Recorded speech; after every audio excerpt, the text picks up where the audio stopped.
Christophe sur France Maghreb 2.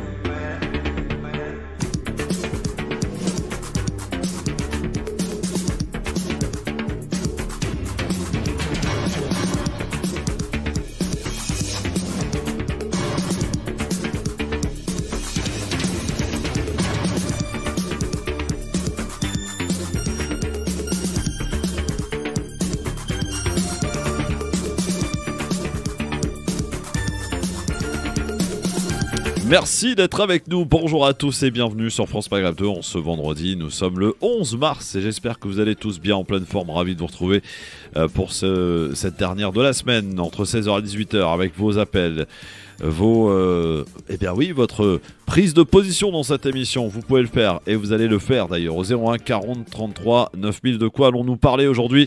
Voici le programme. Et on va évidemment parler de l'accueil des réfugiés qui a fait beaucoup parler, bien entendu. Est-ce que la France est sélective sur l'accueil des réfugiés? On se posera la question. Et puis, répercussions de la guerre Russie-Ukraine. Est-ce qu'il faut craindre, peut-être pour le futur président, réélu le 24 ou pas d'ailleurs, un autre président, lapsus, 24 avril, est-ce qu'il faut craindre peut-être des révoltes au vu de l'augmentation importante, considérable des prix? Pas que du gasoil, pas que du carburant, les pâtes, le beurre, l'huile et beaucoup de produits de nécessité, notamment le pain qui risque d'augmenter assez fortement dans les quelques semaines à venir. Est-ce qu'il faut craindre des révoltes? Pas forcément qu'en France d'ailleurs, on le voit dans le monde, ça bouge un peu, les populations au vu de la pénurie grondent et descendent dans les rues. Est-ce qu'il faut le craindre tout cela et jusqu'où ça peut aller? 01 40 33 9000 pour en parler de tout cela et avec vous en direct sur France Maghreb 2.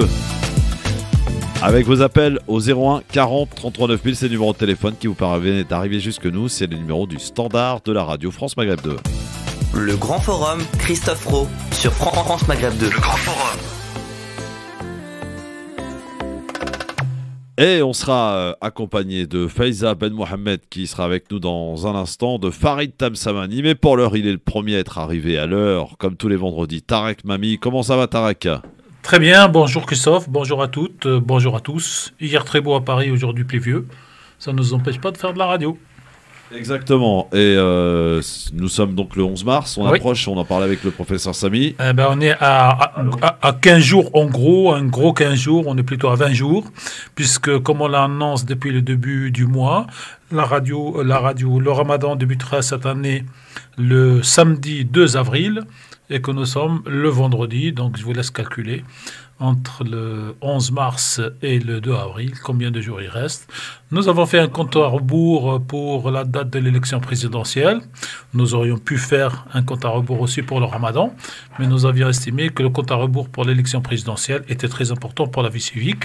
Le Ramadan, lui, il viendra de lui-même. Et on la vie civique est plus importante que la vie religieuse? Non, justement, la vie religieuse, la vie religieuse s'est imposée dans la tête des gens. La vie politique, beaucoup moins. Donc, on fait des piqûres de rappel là où ça manque. Et si le Ramadan n'était pas connu, on aurait fait le compte à rebours pour le Ramadan et pas pour l'élection présidentielle. On en parlera tout à l'heure de l'inflation des prix, de l'augmentation considérable des prix. Il y a Sylvain qui est avec nous depuis Reims, qui veut nous donner quelques petites informations. Bonsoir Sylvain. Bonsoir, voilà, je suis de Reims et j'étais dans le domaine agricole. Ouais. Tout bêtement, l'inflation des prix contribue à notre manque de pouvoir d'achat, parce que tout ce qui est agricole et les matières premières viennent forcément du coût du carburant. Donc un agriculteur a besoin de plus de carburant, d'autant de carburant, mais à un coût plus cher pour produire de la même façon, et il va falloir qu'il le réimpacte s'il veut continuer de survivre. Ouais, effectivement, voilà, c'est un peu complexe, mais en même temps simple à la fois. Effectivement, tout est lié à l'augmentation des carburants, mais il y a aussi l'augmentation du blé qui a pris une forte augmentation. Tout s'explique, hein. Un agriculteur qui va passer autant de temps dans son champ, mais qui va dépenser beaucoup plus en carburant, va devoir le réimpacter pour lui survivre. Et il y a les entreprises auxquelles il faut penser aussi, les entreprises de transport. J'en connais 2-3 déjà qui ont déjà fermé. Je vous le dis honnêtement, à 25 camions terminés, on n'arrive plus à survivre, quoi. Oui, Ouais. oui, ben Parce 25 camions, un plein de camions, faut flotte. le savoir, hein, c'est 400 litres, donc multiplié par 2 euros et quelques le litre, vous imaginez la recette considérable supplémentaire. Donc il y a des entreprises qui ont déjà ne peuvent plus survivre, quoi. Tout à fait. Et moi, ça fait 30 ans que je conduis et c'est la première fois de ma vie que je vois le gasoil plus cher que l'essence. Alors restez avec nous parce que il y a une bonne nouvelle quand même dans tout cela, c'est que Leclerc, le patron des magasins Leclerc, nous annonce, il est le deuxième d'ailleurs consommateur de carburant en France, puisqu'il alimente pas que les supermarchés Leclerc, mais les supermarchés U, la RATP, plein de trucs, donc fournisseurs en tout cas. Eh bien sachez qu'il va y avoir une baisse considérable à partir de la semaine prochaine de 35 centimes en moins sur le litre de gasoil. Ça a été annoncé ce matin. Ça ne veut pas dire que dans 15 jours, ça sera similaire, hein. C'est ça qui est très important, c'est que le cours du pétrole a quelque peu baissé et surtout que l'euro a quelque peu remonté par rapport au dollar. Ce qui fait que donc on aura normalement, très bonne nouvelle. On aura une baisse de 35 centimes sur le litre dès la semaine prochaine, dès lundi. Voilà. Ça a été annoncé ce matin chez nos confrères d'RMC par le patron des magasins Leclerc. Merci Sylvain en tout cas pour votre appel. Ben, je vous en prie. À très vite, merci beaucoup. Ça inquiète, Tarek, hein, tout cela évidemment, ça inquiète les ménages, ça inquiète beaucoup de gens, cette augmentation considérable. On parle des carburants pour ceux qui ont des voitures, ceux qui travaillent avec leur voiture ou des camions, etc. Vous savez, cher Christophe, la radio, c'est pas une voiture. Ouais, ça merci, oui. Voilà. Oui. Je vous dis ça parce qu'on commence à recevoir des lettres d'information de nos différents prestataires Ouais. qui fonctionnent à l'électricité, Ouais. donc à l'énergie en général, et qui nous annoncent une augmentation de nos tarifs de prestation de l'ordre de 6% pour cette année. Et Ouais. nous ne pourrons pas, dans la publicité, ça marche, c'est un commerce, nous ne pourrons pas augmenter nos clients d'un annonceur publicitaire de 6%. Donc regardez déjà, ne serait-ce qu'au niveau de notre propre radio, qui est une entreprise comme les autres, si on veut, et donc on a déjà un 6% de plus à supporter. Et ça, en dehors de vous, salariés, de nous, responsables. Donc, Et les salaires, ils n'augmentent pas, eux. Hein. ah Par ben non, parce que c'est comme la radio, quoi. Ouais. Vous toucherez le même salaire et vous payerez 6% de plus pour votre essence. Et nous, on vendra la publicité au même tarif et on payera nos prestations 6% plus cher. Là, au moins, il y a une égalité parfaite. Ouais. Mauvaise C'est tout le monde. En fait, c'est égalité. tout le monde qui va être impacté. Voilà, Oui. c'est ce qu'il faut se dire. Oui. C'est tout le monde qui va être impacté. Oui. Les produits de. Alors par contre, en même temps, le patron des Leclerc a annoncé ce matin effectivement qu'il allait avoir une baisse au vu des indications que je viens de donner la D'ailleurs, semaine prochaine. Les 35 centimes, il va les prendre où? Sur sa marge de bénéficiaire? Non, en fait, il a expliqué et on l'écoutera tout à l'heure dans le zapping, mais il explique que la baisse des 35 centimes est due à un pétrole qui a baissé, le cours du pétrole qui est en baisse. Le problème du On est à pétrole, $116 là aujourd'hui. oui, mais Et surtout, Tarek, c'est important, c'est surtout que l'euro a remonté légèrement Oui, mais- par rapport au dollar. quel que soit le truc, on ne paye pas son achat de pétrole dans un pays au jour le jour. On Non, achète- c'est à la semaine. Ah, c'est à la semaine. Oui, c'est à la semaine. Après, il y a un marché sur C'est ça, lequel et les c'est ce prix- qu'il a dit. Il a dit que les informations qu'il a données ce matin sont valables pour la semaine prochaine, D'accord. mais pas forcément pour la semaine d'après. Ça peut repartir à la hausse. Tout à fait. Voilà, et c'est pour ça il a donné des informations. Par contre, ce qu'il a dit, et ça c'est important, c'est qu'il va y avoir de toute façon, et là ils ont encore pas calculé grosso modo les augmentations, mais des produits de première nécessité. Bah oui. Les pâtes, le beurre, la farine, tout ça, ça va augmenter dans les jours à venir. En fait, il y a deux secteurs qui vont bouger plus la conséquence. Le premier secteur, c'est tout ce qui est à la base de blé, puisque 70% apparemment de ce qui est importé en blé vient et de la Russie et de l'Ukraine. Et que si le tarif du blé augmente pour ces deux pays, donc forcément ici, les produits, y compris la petite baguette, va augmenter. La deuxième chose, c'est que vous avez le pétrole dont vous avez parlé. Et la troisième chose dont les gens ressentiront les effets d'ici, je pense, 6 mois, c'est les prix de différents métaux, et métaux rares, notamment le nickel, dans la... Qui a pris une grosse augmentation de nickel. Dans la Russie détient un grand pourcentage. Et il y a tout ce qu'on appelle les métaux rares. Et entre l'est de l'Ukraine, donc la partie occupée aujourd'hui par l'ancienne armée rouge, l'armée russe et la Russie, ces deux territoires englobent une grande partie de ce qu'on appelle les métaux rares. Et donc, en fait... c'est à se demander, tout en condamnant bien sûr l'invasion ou la présence de l'armée russe en Ukraine, c'est à se demander si les politiques occidentaux ont mesuré les conséquences sur leur propre population de ces augmentations, de ce boycott, de ces, comment on appelle ça, des BDS en quelque sorte, de ces boycotts de produits russes. Hier, des intellectuels anglais, ils ont dit donc une déclaration qui fera rire jaunes, les plus pauvres. Nous sommes prêts à avoir un peu plus de froid chez nous, dans nos maisons, si on doit sanctionner M. Poutine. C'est vrai qu'eux, ils ont tous les moyens de payer l'augmentation, mais c'est le petit peuple qui déjà allumé 2 heures par jour, par exemple, le chauffage à la maison, qui va être obligé de passer à 1 heure par jour. Ça me fait penser à une réaction de Sandrine Rousseau, qui a été, vous le savez, écartée de la campagne de Jadot, qui, elle, propose de baisser de 2 degrés son chauffage pour essayer de ne pas dépendre du gaz russe. Et quand le chauffage était déjà à 8, donc autant... ils sont extraordinaires. Autant qu'elle offre, j'allais dire, autant de manteaux et autant de couverture pour que les gens, quand ils n'arrivent pas à se chauffer, rajoutent 3 couches de couverture dans leur lit, au moins pour dormir la nuit. Bon, alors en tout cas, quelques infos à vous donner, mes amis. On est en campagne, effectivement. Alors, je ne sais pas si la campagne officielle a encore démarré ou pas. Alors, des petites infos importantes. Lundi soir, sur TF1, ça vient de tomber, enfin, c'est tombé en fin de matinée. Émission exceptionnelle, déprogrammation d'un téléfilm qui était prévu pour mettre en place à partir de 20h20, avec Gilles Boulot et Anne-Claire Coudray, une émission où ils vont recevoir pendant 8 minutes 8 candidats. Ça commence. Pourquoi pas les 12, mais 8. Excusez-moi. Ensemble ou séparément? Non, séparément. Voilà. Dont Emmanuel Macron. Oui, mais c'est ça. Donc séparément. Ceux qui ne sont pas invités, Nicolas Dupont-Aignan, Jean Lassalle, Nathalie Arthaud et Poutou. Et Poutou. Ouais, ça, déjà, ça commence bien. Pourquoi les écarter les 4? Pourquoi avoir fait ce choix-là? Si on écarte, par exemple, les moins de 5%, Mme Hidalgo n'a pas sa place. C'est ça. Voilà. Ben, elle est là. Donc, on peut dire moins de 5% et M. Roussel n'a pas sa place. M. Jadot, limite. Voilà. Donc, on peut...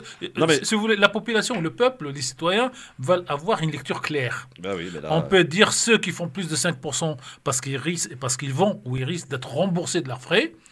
On les reçoit tout de suite et les autres pas. Mais on ne peut pas aller jusqu'à 2 pour Mme Hidalgo et ne pas prendre le 1 pour les 4 autres. Donc voilà, information donc lundi, c'est 8 minutes pour convaincre. Alors ça fait 8 fois... 8 fois 8. 8 fois 8. Voilà. Alors ça fait combien? Ça fait longtemps que je n'ai pas fait de calcul mental. 8 à 8, 8 fois 8. Oui, ça fait combien? Non, mais je vois les jeunes qui utilisent la calculatrice. Nadège, 8 fois 8. Non, mais c'est par calculatrice. Moi, je vais vous le dire. 8 fois 2, ça fait combien? Ça fait 16. Fois 2 32. 32, ça fait 4. Multiplié par 2, 64. Voilà l'ancien système, comment on calculait. 64 minutes, donc ça fait une grosse heure. Une grosse heure, effectivement. Mais on peut s'interroger déjà sur le choix qui est fait par la chaîne, donc de ne pas inviter 4 candidats. Soit on invite tout le monde, soit on invite... voilà. Il faudrait que les autres... Alors on fixe une règle. C'est un peu comme le ramadan, c'est ce qu'on demande depuis des années, une règle. Une visibilité. Voilà. Oui. Qu'on dise jusqu'à 5%, et là, pas de recel, bien aimé par la presse de droite, qui vient encore de sortir plein de bêtises la semaine dernière, cher Christophe, et pas de Mme Hidalgo. Mais où on est tous citoyens, où, comme disait Coluche, il y en a qui sont plus égaux, et nous sommes tous égaux, et il y en a qui sont plus égaux que les autres. Alors sinon, information aussi qui nous concerne directement, France Maghreb 2, pour la campagne, Yannick Jadot sera avec nous le 25 mars. Je peux vous dire que ça bouge pour d'autres candidats. Je ne peux pas vous en dire plus, mais voilà, ça bouge. En tout cas pour 2 gros candidats, dont un très gros. Et puis lundi prochain sur France Maghreb 2, une interview exclusive de Tariq Ramadan, l'islamologue qui, d'ailleurs, 5 ans après son passage en prison, vous vous rappelez, n'est toujours pas condamné. N'a toujours pas de date de procès. Voilà, c'est surtout ça. C'est pas qu'il n'est toujours pas condamné, c'est qu'il ne sait même pas s'il va passer devant le tribunal. Toujours au commissariat une fois par mois. Oui, et il n'a toujours pas le droit de quitter. Il est assigné à résidence. Voilà, il n'a toujours pas le droit de quitter la France. Heureusement qu'entre-temps, on a découvert le Zoom avec la Covid, mais sinon, il ne pourrait pas faire une conférence ni au Qatar, ni en Turquie, ni aux États-Unis, ni à Londres, comme il faisait auparavant. Donc voilà, il sera mon invité lundi entre 16h et 18h. On va parler de plein de choses, de la présidentielle, de la guerre en Ukraine, de la situation des musulmans en France, de son recueil de poésie qui est sorti. Et il écrit un nouveau livre apparemment. Oui, il écrit un nouveau livre qui va sortir à la fin du mois, normalement, qui en fait regroupe les tomes 1 et tome 2 de poésie en fait. Voilà, ça va être un livre de poésie qui sortira, donc il sera avec moi lundi. Et cette fois, il chantera pas comme il a chanté. Non, il chante pas. Non. Dans un livre, on chante pas. Ouais, il a chanté pour le premier tome. Et dans le dernier qui est sorti, qui viendra de présenter le recueil, qui s'appelle Tous Courage, il y a un superbe texte écrit concernant William Maghrebi, que vous connaissez, Tarek, et ses enfants, son histoire, William, Nassim et ses enfants. Très très beau texte écrit par Tariq Ramadan, qui sera mon invité lundi 16h-18h sur France Maghreb 2. Voilà pour les quelques infos que je voulais vous donner. Farid Tamsamani toujours à l'heure, c'est formidable. Et Faiza Ben Mohamed, elle arrive dans un instant. C'est un problème d'avion, ça arrive. Ah tiens, l'avion, ça va augmenter, kérosène. Si le blé augmente, si l'avion augmente, si les hôtels vont augmenter, parce qu'il faut payer l'électricité, le restaurant va augmenter. D'ailleurs, ils ont déjà commencé. Non, mais ça a augmenté, y compris pour ça. Voilà, la boulangerie, la baguette. La baguette, oui. Apparemment, jusque-là, on fonctionnait, j'allais dire, au charbon et au bois qu'on coupait tout seul. Maintenant, on fonctionne au gaz, au pétrole. Alors, je vous invite à faire une petite expérience que j'ai faite hier. Allez essayer d'acheter de la volaille en boucherie. Les bouchers auraient, je dis bien auraient parce que le mien c'est ce qu'il a fait, et il dit qu'ils sont énormément à l'avoir fait, n'achètent plus de volaille parce que c'est trop cher. Ah bah c'est bien. Voilà. Donc voilà, on en reparle dans un instant, reste avec nous sur France Maghreb 2, 01 40 33 9000. Nos chroniqueurs et débatteurs arrivent dans un instant pour le quiz quand même. Tarek n'allait pas faire un quiz tout seul, ça n'a pas de sens, ça tout de suite.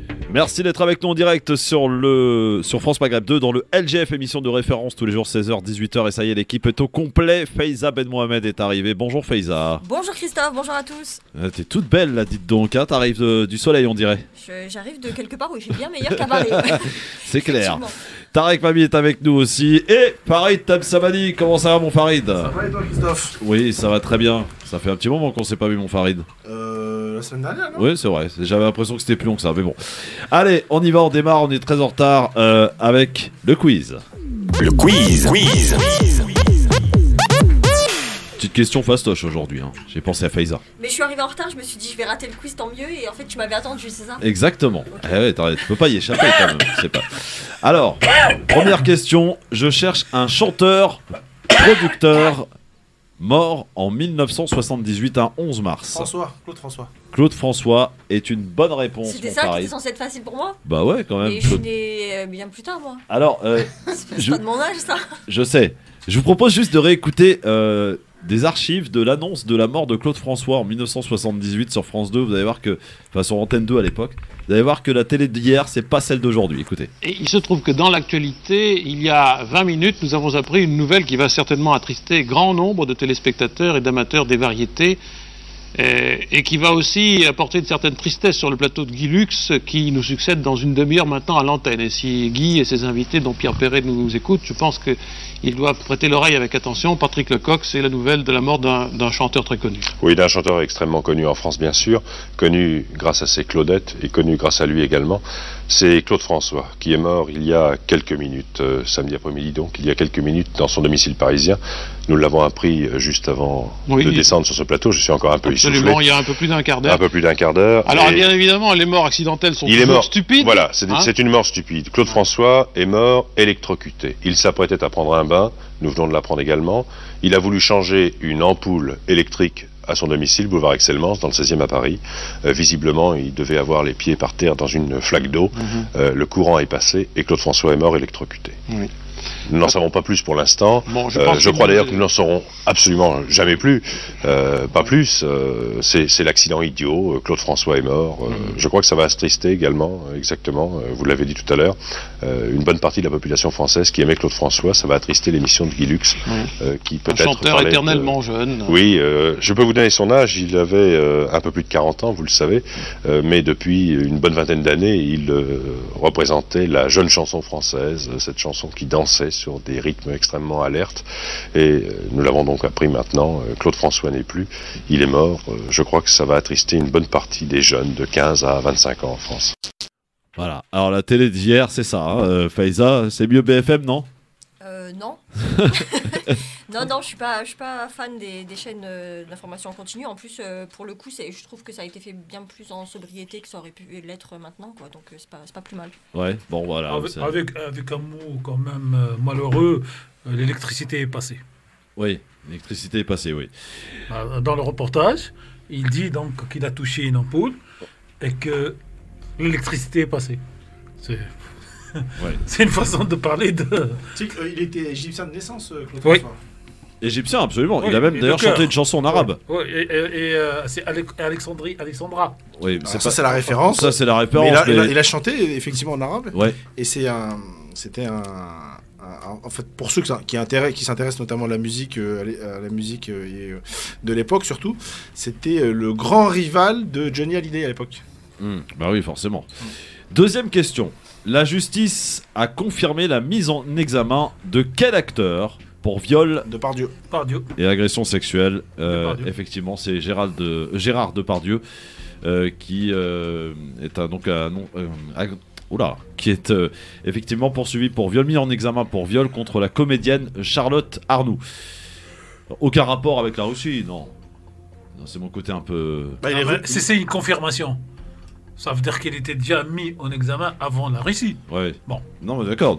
Voilà. Oui, et puis des histoires comme ça, il en tombe quand même assez régulièrement pour pas qu'on le mette en perspective. Je veux pas faire mon complotiste de base. Non, absolument. Non, mais je crois qu'il est devenu russe de nationalité. Oui, il est de nationalité russe. Il dit est-ce qu'on l'a mis en examen parce qu'il est russe? Voilà. Non, il était déjà mis en examen. D'accord, on confirme. La justice a confirmé. Voilà. Donc il doit être en appel. Il a dû contester la décision, l'arrêt du juge d'instruction. Et puis bon. Ça te va bien d'arriver en retard, mon Farid, 2 points. Attentat, une dizaine de bombes ont explosé à bord de 4 trains dans quelle capitale européenne en 2004? Madrid, bonne réponse, faisant 191 morts et 1200 blessés, vous vous en souvenez certainement. Atocha. Ouais, c'était chaud quand même. Il y a 3-4 semaines, un policier mis en examen en Espagne a plus ou moins déclaré qu'ils étaient au courant que ces attentats, en tout cas certains d'entre eux, allaient avoir lieu, et qu'ils les ont un peu aidés, parce que ça tombait en même temps que le référendum sur l'indépendance de la Catalogne. 4e question. Qu'a fait remettre Emmanuel Macron sous l'Arc de Triomphe? Le drapeau européen. Oui, le drapeau européen, à l'occasion du sommet de Versailles, ouais. Et voilà que l'opposition, évidemment, lui tire à boulet rouge. Voilà. Très bien. Je cherche, et ça sera là ma 5e question, un footballeur international ivoirien. Il est né en 1978. Drogba, bonne réponse, mon Farid. Le clip de candidature de quel candidat a été bloqué par YouTube en France? Zemmour, après la condamnation. Oui, effectivement, la condamnation en justice pour avoir utilisé des images de films sans autorisation. Et une condamnation de 50 000 €, si ma mémoire est bonne. Et la dernière question, je vous donne un slogan. À qui appartient-il? Le courage de faire. Pécresse. Bonne réponse, mon Farid. Oui, je suis en forme là. Ah, il est fort de ça. Je gagne rarement. Ouais. C'est pour rattraper toutes les fois où vous n'avez pas gagné. Qu'est-ce que vous pensez de ce slogan, le courage de faire, de Valérie Pécresse? Ah, c'est le slogan de campagne, c'est ça? Oui, absolument. Ça va être imprimé dans les quelques jours. Ouais. Franchement, je sais pas qui l'a aidé, mais c'est nul. Ça a été conseillé en tout cas, le courage de faire. Bon, très bien. En fait, elle a pas compris un truc, c'est qu'elle est en campagne présidentielle, mais la présidence de la France, pas de la région Île-de-France. Ah oui, d'accord, c'est peut-être. Ça me fait rappeler en fait à la campagne. Je sais pas si vous vous souvenez de un de ses slogans où quand elle disait qu'elle allait faire le ménage. Je sais pas si vous vous souvenez. Dans une des campagnes. Moi, je me rappelle juste quand elle a dit qu'elle allait ressortir le Karcher de la cave. Non, l'élection à la région. Oui. À la région. Okay. Lors de l'élection régionale. Alors, je sais pas si 2005 ou 2000, je sais plus laquelle. Elle avait, il y a un clip ou en tout cas une vidéo où elle disait qu'elle était là pour faire le ménage. Rien de mieux qu'une femme pour faire le ménage. Ah oui, d'accord. Bah oui. C'est de ce niveau-là. Non, mais j'essaie de suivre votre raisonnement. Pourquoi le ménage, oui. Ouais, mais pour le coup, je suis d'accord. Rien de mieux qu'une femme pour faire le ménage. Vous savez pas nettoyer, vous les hommes. C'est vrai. C'est pour ça qu'on n'essaye même pas d'ailleurs. Quoique, il y a des hommes de ménage. Je suis désolé, il y a des hommes qui font le ménage dans les entreprises de matin. Il y a beaucoup d'hommes. Oui, exactement. Faut pas. Ça, c'est une réflexion qu'une femme femme. Oui, Une seule femme peut dire. Parce que si un homme dit la même chose. Ah bah là, il est misogyne. Il est misogyne. Non, mais un homme peut faire le ménage dans l'entreprise parce que c'est pas de la même manière que de faire le ménage à la maison. Oui, c'est vrai que c'est rapide. Là, vous glissez, là. Non, je glisse pas parce que quand une dame fait le ménage à la maison, vous voyez que c'est propre. Oui. Quand un homme passe dans un bureau pour faire le ménage, c'est elle enlève les 3 papiers qui sont dans la poubelle du bureau. Hein. Bon, je suis pas d'accord. Bon, allez, le zapping.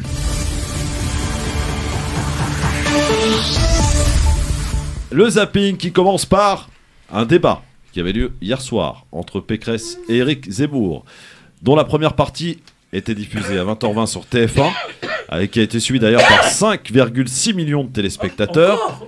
Oui, et qui a ensuite, en deuxième partie, été diffusée uniquement sur LCI.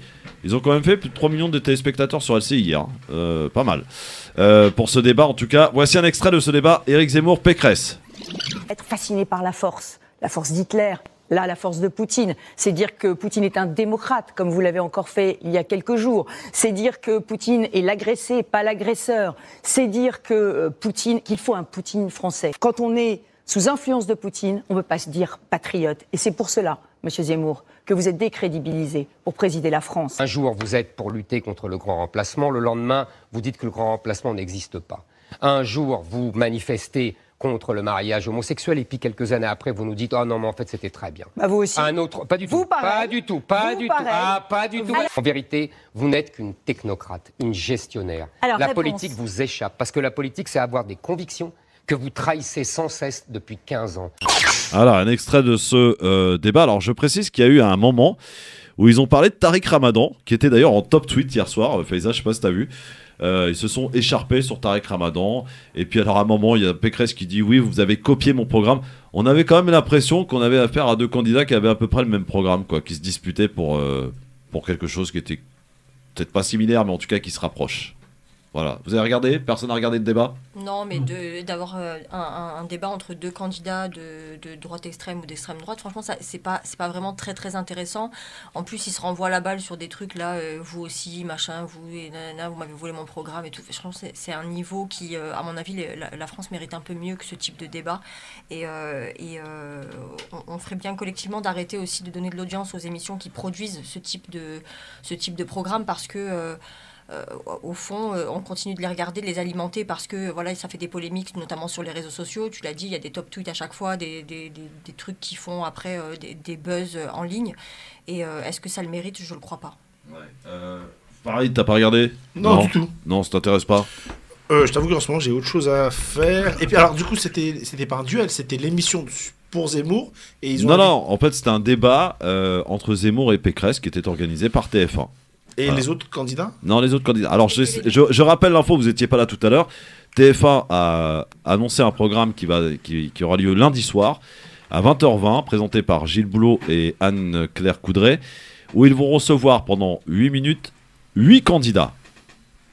Et les 4 candidats écartés sont Poutou, sont Lassalle, sont Dupont-Aignan et Artaud.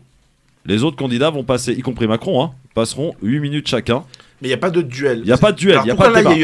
Pourquoi là il y avait un duel en fait? Parce que c'était pour faire du buzz, Farid. C'est la chaîne qui a organisé voilà, ça, en fait, le duel pour faire un petit buzz. Quoi. Alors, un match. Je suis pas trop la présidentielle, mais quand est-ce qu'on rentre en campagne officielle? Le 20... Bonne question, j'en sais rien. 25, je crois. Ouais. Mars, c'est ça. Oui, ah ouais, d'accord. Donc du coup, on n'est pas encore... Je suis ça à l'égalité de ton, suivi par l'ex-CSA Arcom, qui dit jusqu'au 25... C'est jusqu'au 25, d'accord. Et à partir de 25, c'est égalité totale. Toujours très injuste pour les autres candidats, et on peut se poser la question d'ailleurs, pourquoi cette date-là, la campagne officielle, alors que ça fait quasiment un an que les gens véritablement sont déclarés et ils sont sur les plateaux télé un peu partout. Après, il y a un texte de loi qui dit que la campagne dure 15 jours par exemple, avant le ouais, c'est ça. Mais ce qui est très hypocrite, c'est que le financement électoral, lui, en fait, on prend en considération des déclarations. D'abord, et puis certaines dates. Ouais. C'est-à-dire que c'est lui qui fait campagne et qui n'a pas les parrainages, et on ne lui compte pas, il n'est pas compté. Oui, bien sûr. Ne serait-ce que parce qu'il ne risque pas d'avoir les 5% ou pas. Alors, il y a une proposition qui fait d'ores et déjà débat, et on n'est pas d'accord entre Macron et Mélenchon sur la retraite, le départ de l'âge légal de la retraite, où Gabriel Attal confirme que Emmanuel Macron, il va bien le faire. donc le départ de l'âge légal à la retraite, 65 ans. Écoutez. Effectivement, dans le programme d'Emmanuel Macron, il y aura la proposition d'allonger l'âge de départ à la retraite et donc de le passer progressivement à 65 ans. Alors, on se souvient qu'il avait essayé donc de passer cette réforme des retraites. Il avait ensuite arrêté avec le Covid, évidemment. Alors, il y en a un autre, évidemment, qui n'est pas du tout d'accord. Il propose tout à fait autre chose. C'est un départ pour tous à 60 ans. 65 ans. Alors nous avons un désaccord absolu. D'accord ? Lui est pour la retraite à 65 ans. Moi, je suis pour la retraite à 60 ans. Alors, en étant pragmatique, aujourd'hui, qui se rapproche de quelque chose de plus réel, de plus concret ? Alors, ça veut rien dire. Ouais, tout dépend de qu'est-ce que tu appelles réel et ça concret. Ça veut rien dire. 65. On n'a pas tous les mêmes réalités, voilà. en fait. Il y a des gens qui auront travaillé peut-être dans des conditions un petit peu moins difficiles, moins précaires et moins éprouvantes et qui sont peut-être en bonne condition à 60 ans ou à 65 ans. Et il y en a d'autres qui auront travaillé sur des chantiers dans des conditions absolument affreuses et qui, à 60 ans, sont déjà fracassés. Donc, à un moment donné, il faut se poser la question de comment on arrête cette escalade. Puisque Macron, tu l'as dit tout à l'heure, pendant son mandat, il a fait face à une vraie gronde sociale sur la question des retraites. Ouais. Ça fait partie aussi des nombreuses revendications dans le cadre des manifestations des Gilets jaunes. Il a stoppé ça parce que bon, il y a eu le Covid et il a arrêté sa réforme des retraites. Il est même revenu en arrière sur le calcul des retraites quand il a annoncé ces mesures, dont le chèque de 100 €, l'augmentation du SMIC, machin. Et puis, on voit que dans son programme, il est dans un truc où il repart en escalade. Donc, à un moment, il faut arrêter de faire n'importe quoi. On en reparle dans un instant, Tarek. Il y a d'autres éléments sur cette retraite. Oui, avec Madame 1% qui a une proposition aussi à faire. À tout de suite. Le LGF, le grand forum, merci d'être avec nous en direct sur votre radio France Maghreb 2 avec Faiza Ben Mohamed, Farid Tamsamani, Tarek Mami avec nous. On parlait donc de l'âge légal de départ à la retraite avec une proposition de Emmanuel Macron qui voudrait le fixer à 65 ans. Jean-Luc Mélenchon, lui, le fixerait à 60 ans pour un départ à la retraite. Alors c'est vrai que, comme nous disait Faiza, c'est vrai que des gens qui travaillent dans les bureaux, par exemple, je veux dire 65 ans, il n'y a rien de choquant. Par contre, voilà, moi, je suis bien placé, mon père est dans le bâtiment, je peux vous dire qu'il a pris sa retraite bien au-delà de 60 ans, il est complètement abîmé physiquement, il peut absolument pas, voilà, ça devient très compliqué pour lui. Donc vraiment, il faut vraiment une vraie réforme, mais qui soit juste et en rapport finalement avec les efforts fournis. D'être carleur, c'est pas pareil que d'être animateur radio. Je veux dire, voilà, c'est pas du tout la même pénibilité. 70 ans pour les animateurs radio. Non, il n'y a pas de problème. Je veux dire, il y en a d'ailleurs encore. Non, mais je pense qu'il y a en fait un faux débat sur la date ou sur l'âge. Parce que si quelqu'un commence à travailler à 30 ans, 35 ans. Donc vous le mettez 30 ans ou 60, 65 ans, qu'est-ce que ça change ? Je pense qu'il faut parler plutôt d'annuité, de nombre d'années ou de trimestres travaillés, et en conséquence, comme dit Faiza, et de la pénibilité pendant ces trimestres. Ouais. Et là, ça aurait un sens. Et donc, si quelqu'un qui travaille dans un bureau qui a commencé à travailler au Conseil d'État à 35 ans, il peut aller jusqu'à 75 d'ailleurs, tous ces fonctionnaires. Quand l'âge de la retraite légale arrive à 65, ils se débrouillent pour demander une prolongation de 5 ans 2 fois, et donc ils partent tous à 75 ans. Alors. Donc je pense que c'est le nombre de trimestres réalité ou d'années qu'il faut compter, beaucoup plus que 60-65 ans, parce qu'il y en a, comme vous l'avez dit l'un et l'autre, qui sont en forme à 65, d'autres qui sont escatés à 57. Et alors, il y a la proposition de Madame Hidalgo, qui vient mettre son petit grain de sel aussi. Moi, je réintroduis les critères de pénibilité, je garantis la retraite à 62 ans. C'est à chaque fois, chacun son âge en fait, 62 pour Hidalgo. Alors, et l'autre précision, les deux autres précisions sur la proposition de la candidature de M. Macron, dont on n'a pas les éléments. La première, c'est garantir 1100 de retraite minimale pour tout le monde, ce qui serait une grande avancée parce qu'il y aurait pratiquement 500 € de plus. Et la deuxième, c'est qu'il renoncerait à la fusion de tous les régimes, alors que la première proposition, c'était 65 ans, et la fusion de tous les régimes. Donc bon, il donne du grain à moudre pour ça. En tout cas, Faiza et moi, on en est encore très loin de la retraite. Anne Hidalgo, au lieu de se mêler de la retraite, elle ferait mieux de remettre des autorisations de circuler à 50 dans Paris, parce que franchement, 45 minutes pour arriver de Orly, pour quelqu'un qui arrive de l'aéroport, il le sent tout de suite. Non, c'était un cauchemar. Là. On circulait à 30 dans la capitale de la France. Quoi. Et vous avez des zones à 30 à Nice ? Mais ça, jamais de la vie. Ah ouais ? D'accord, ok. Ils ont des courses à faire à Nice que les Parisiens n'ont pas.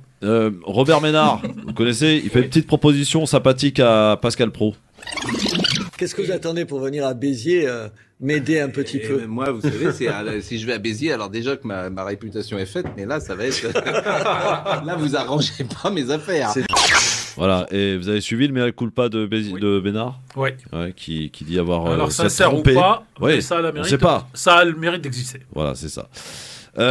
Qu'est-ce que j'ai d'autre dans le zapping? Ah oui, Mélenchon qui pousse un coup de gueule hier dans les La coups de gueule République, c'est moi. concernant l'envolée de Macron dans les sondages. Écoutez. Il n'y a plus de gouvernement parce que c'est au Conseil de défense qui prend ses décisions. Il n'y a plus d'Assemblée nationale parce que c'est suspendu. Cet homme a les pleins pouvoirs. Et ça vous fait rien du tout. Vous êtes 30% à dire « Ah, quelle bonne idée, on va lui faire encore confiance. » Jean-Luc Mélenchon, misère où on va. Ouais. Sans qu'il soit dit, quoi. C'est l'article 16. C'est très hypocrite, ça. Ouais, et quand on est dans la guerre, il aurait été président, il aurait fait exactement la même chose. Sarko l'a fait, et puis donc ils le font tous. C'est très hypocrite dans un sens comme dans un autre, parce que pourquoi il y a cette situation-là?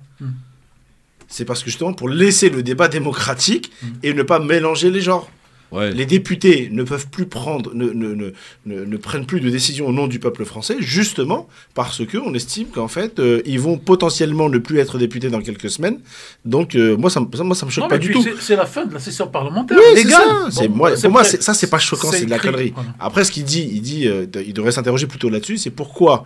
Alors on peut se poser la question sur les sondages, est-ce que c'est vrai, pas vrai, ça c'est une chose, mais pourquoi il y a 30% des gens aujourd'hui potentiellement qui vont voter ou qui peuvent... Qui sont ces 30%? Moi je connais personne autour de moi et tous mes amis me l'ont dit aussi, qui ont été sondés, je veux dire, qui sont sondés? Alors, sont les gens qui sont sondés? On peut le dire pour la radio aussi. Moi j'ai vu un sondage, j'ai vu un sondage dans le Figaro qui m'a interrogé, d'ailleurs je le mets dans le groupe de travail.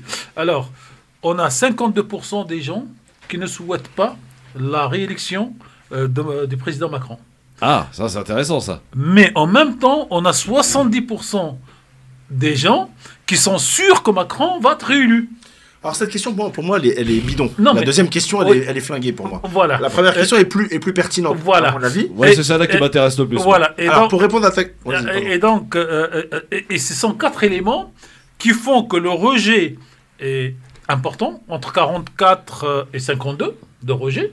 Et de l'autre côté, les souhaits, pas les souhaits, mais les constats, les convictions, c'est qu'il va être réélu. Et donc, mais en clair, si tous les gens qui ne veulent pas sa réélection votaient, on est d'accord. Il ne serait pas à 30%. On est d'accord. Or, la réalité, c'est que beaucoup de gens ne votent pas. Donc, la fameuse question de est-ce que le vote mais il n'y a pas que ça obligatoire. sur l'augmentation, sur son explosion des scores dans les sondages que Christophe évoquait. Les 30%, c'est ce que certains médias ont appelé l'effet drapeau. Le fait qu'on a eu au niveau européen un leader qui s'est un petit peu démarqué en la personne d'Emmanuel Macron, en vérité, parce qu'il a quand même beaucoup occupé la scène diplomatique, y compris avant même l'entrée en guerre de la Russie. Et en fait, quand il y a un ennemi commun, un ennemi qui est identifié, en l'occurrence là, Vladimir Poutine, eh bien les Français ont, de manière quasi automatique, voilà, ils vont se ranger derrière ceux qui vont considérer comme étant le chef de guerre. Et là, le chef de guerre aujourd'hui, il en demeure pas moins que, qu'on l'aime ou pas, ça reste Emmanuel Macron. Et preuve en est, aujourd'hui, c'est à Versailles que se tient, sous sa présidence, sous sa propre initiative, le sommet européen avec les 27 chefs d'État européens. Donc que les gens aujourd'hui se disent plus patriotes, plus derrière leur État, derrière leur président, parce qu'on est en guerre et parce qu'il se présente comme un chef de guerre, c'est une logique en fait. Alors le sondage du Figaro, il est intéressant, j'écris parce qu'il reflète l'heure du temps. Par contre, ce qui est intéressant, c'est la pub là. Je vous le dis tout de suite. Ah ouais. Attendez, j'ai de la pub moi, hein. J'ai de l'argent rentré dans les caisses. Hein. Je sais pas s'il y a de l'argent. Alors comme je suis à l'antenne, je peux en profiter pour dire, je ne sais pas s'il y a beaucoup d'argent dans les caisses. Mais il y a beaucoup de pubs quand même. Vous êtes comme les pompistes, vous vous gavez. À tout de suite. J'espère bien que je me gave. À tout de suite sur France Maghreb 2. LGF sur France Maghreb 2. Merci d'être avec nous avec Faiza Ben Mohamed qui nous a pas ramené le soleil, avec Tarek Mami, avec Farid Tamsamani. Il y a un auditeur qui vient de m'appeler en antenne, il me dit vous pouvez dire à vos collègues que Macron sera élu au premier tour. Voilà. Oui. Voilà. Ça c'est impossible. C'est impossible. Merci d'avoir appelé monsieur pour cette bonne nouvelle. Ouais, merci Ali qui a pas voulu passer à l'antenne, il a dit vous leur dites juste qu'il sera élu au premier tour. Voilà. Non, techniquement c'est impossible. Non mais arrêtez avec vos conneries de sondage, franchement, sincèrement. Alors, on est complètement dans la c'est sondage, irréel tout ça. Pour le fameux sondage, cher Christophe. Alors, bien près du micro s'il vous plaît, on fait de la radio là. Excusez-moi. Merci. Je pensais qu'on va porter sans micro, mais bon. Non, après ça fait un petit truc d'écho et tout, c'est pas beau.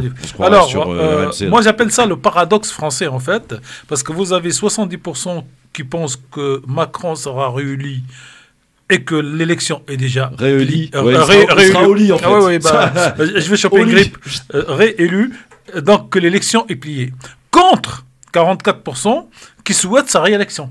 C'est ça les chiffres qui sont importants. Pourquoi ça vous choque? Je comprends pas. Non, non, ça me choque pas. Moi, je donne des chiffres. Si, moi, ça me choque. Moi, je donne des chiffres pour l'explication. sûr que Après, donc, vous avez 44 qui souhaitent la réélection, 54 qui ne la souhaitent pas, 52 qui considèrent que le bilan du quinquennat est mauvais, et 70 pensent qu'il va être élu. C'est ça le paradoxe. En fait, pourquoi pour moi c'est pas choquant? Imaginez un électeur de, on a parlé de quelqu'un qui fait très peu de score, c'est qui? Lassalle, Jean Lassalle. Quelqu'un qui est sûr de voter pour Jean Lassalle. T'aurais pu dire Anne Hidalgo, hein, ça aurait été très. Ou Anne Hidalgo si vous voulez. La réalité c'est qu'il sait qu'il va voter non pas pour Macron mais pour Anne Hidalgo, mais il sait aussi en même temps que même quand il vote pour Anne Hidalgo ou Lassalle, il sait que pour lui c'est Macron qui va passer. Moi ça me choque pas du tout ce sondage là en fait. C'est pour ça que la question pour moi elle est bidon, elle veut rien dire. Les informations, 44 souhaitent qu'il soit élu contre 52 qui souhaitent qu'il soit pas élu. Et pourtant Par contre 52 qui ne soient pas élus, pour moi c'est faible. Parce qu'en réalité, il fait pas 48% d'intention de vote.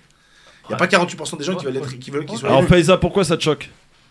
Parce qu'en fait, ça nous prouve que les gens, ils sont complètement matrixés par les sondages et qu'ils vont placer leur bulletin, non pas par conviction et parce qu'ils veulent soutenir un candidat, mais ils vont se dire, en fait, mon candidat, il n'a aucune chance de passer. Bon, ça va être Macron, il est peut-être peut-être moins pire que Zemmour, peut-être moins pire que Pécresse.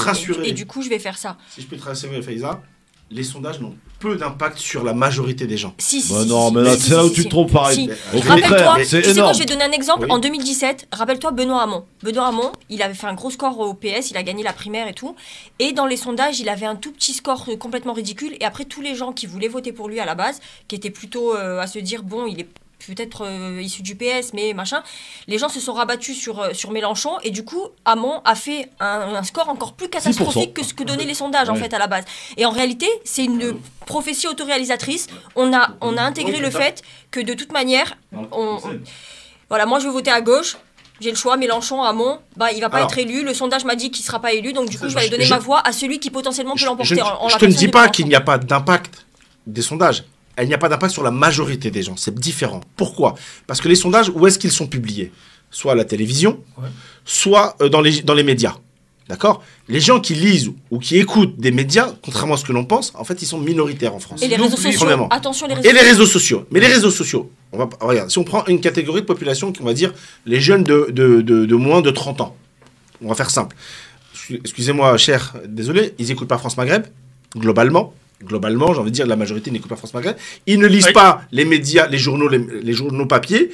Et même quand ils sont sur les réseaux sociaux, ils n'ont pas accès à ces sondages-là. À part les gens qui sont militants, tu vois.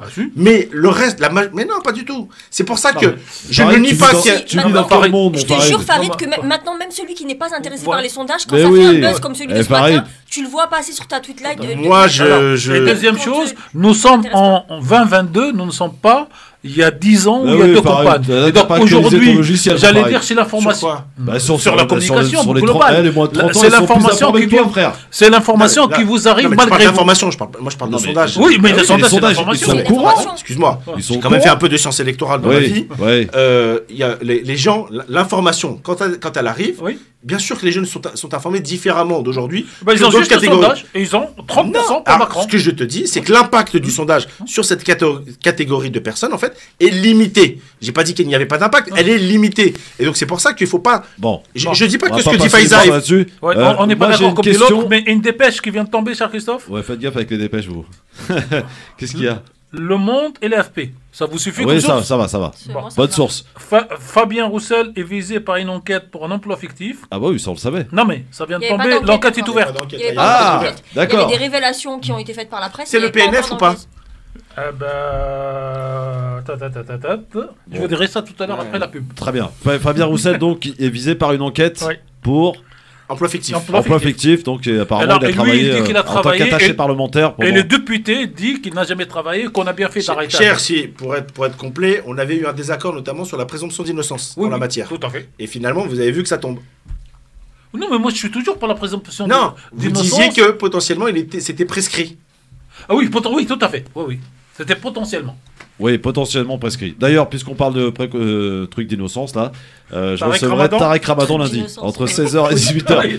Présomption, Christophe. Ouais, ça va. C'est réuni. Présomption et c'est d'innocence, présomption. merci. Oui, non, mais c'est vrai que je perds mes mots aujourd'hui, c'est Faiza qui me trompe. Oussem est avec nous, 01 40 33 9000. Et une petite question, Dr Oussem, sans me dire pour qui, est-ce que vous avez d'ores et déjà fait votre choix pour le premier tour de l'élection présidentielle? Oui. Oui. PNF, c'est lui qui ouvre Oui le ou truc. pas, Tarek Mami? Non, mais pour répondre à, à notre ami Cher Farid, c'est bien le PNF qui vient d'ouvrir l'enquête. D'accord, PNF. Qui est le PNF, c'est quoi? Le parquet, Christophe, le parquet national financier. Merci. C'est celui qui a sorti les costumes de Fillon. De M. Fillon et des salaires fictifs. C'est Non, bien le très PNF. Pas les costumes. Bah, le PNF, c'est celui qui a instruit en catastrophe contre la femme de Fillon. Oui, oui, et après, il y a le costume qui sera révélé. Pénélope. Non, le costume, il n'était pas concerné par Donc le PNF. Faiza a répondu à ma question. Farid, Tarek, est-ce que vous avez fait votre choix sans me dire qui, hein, évidemment, pour votre premier tour le 10 avril? Au jour aujourd'hui, moi je vous dis qu'aujourd'hui je suis à 90% D'accord. sûr, D'accord. mais qu'il me reste 10% qui permettrait d'aller chez quelqu'un d'autre. Farid? Non. Enfin, Bon. je sais pour qui je vais pas voter, ça c'est sûr. Ouais, Après, franchement, d'accord. je sais pas pour qui. En fait, moi j'ai éliminé 10, il en resterait 2, et sur les 2, je dois choisir Ah, un j'ai ma petite au idée. premier tour. Oussem, bonjour. Bonjour Christophe, bonjour tout le monde. Bonjour Et, Oussem. Salut. Vous êtes rigolo, hein. Même le chef, il sait pas qui voter. Il semble d'avoir de dire, ouais, il a 90% sûr. Tout ça, c'est l'effet du sondage. Et C'est il les est effets plus du sur sondage. terre. Oui, c'est vrai. C'est les effets du sondage, Tarek Mami. Voilà. Oui, mais Tarek Mami, t'es un homme informé, très informé, donc du coup, l'impact des sondages est réel. Non, j'ai pas dit le contraire. Je dis que pour 70% des gens, ils pensent qu'il va être réélu. Ouais. C'est tout. Ouais, mais bon, ça L'information voilà. ou la Oussem, désinformation. est-ce que toi t'as fait ton choix ou pas encore, Oussem? Moi, j'ai fait mon choix depuis Belle-Lurette. Lurette. Ouais. Et en fait, au niveau des sondages, 2017. Ouais. moi, selon moi, c'est une technique qui est faite pour que les gens n'y aillent pas voter. Et je vous dis, je vous dis, le taux d'abstention pour cette élection va exploser. Oui, ça c'est vrai. Vous comprenez? Ça va exploser. C'est peut-être effectivement ce qui va se passer, mais c'est pas souhaitable. Voilà. C'est ce qui va se passer. C'est ce qui va se passer. Alors, on formate les gens pour ça. Bah, c'est vrai qu'il y en a qui préfèrent plus aller à la pêche qu'aller voter au vu de ce qu'on nous sert. Non, mais effectivement. quand on vous dit que c'est telle personne qui va Bah oui, mais à nous de démontrer le contraire, à nous de se mobiliser. Du jour au lendemain, qui devient candidat potentiel au second tour, ça rend fou. Merci Houssen pour ton appel, Farid. Ouais, non, mais premièrement, techniquement, l'élection n'est pas faite. Je sais pas, vous écoutez, on comme dirait. Non, C'est comme le match de foot. Un peu quand même. Non, c'est Non. comme le match de foot. franchement, par exemple, même Ne remets pas le techniquement, couteau. l'élection n'est pas faite.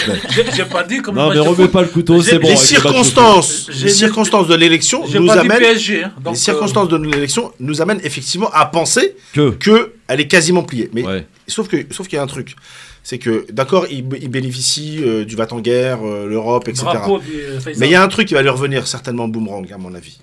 C'est les conditions sociales. D'ici 15 jours. C'est ça le problème. C'est Alors, on que en le parlera délai, tout à il est l'heure. tellement court. Ça, je suis d'accord. Non, on en Mais parlera tout à l'heure. faut pas dire.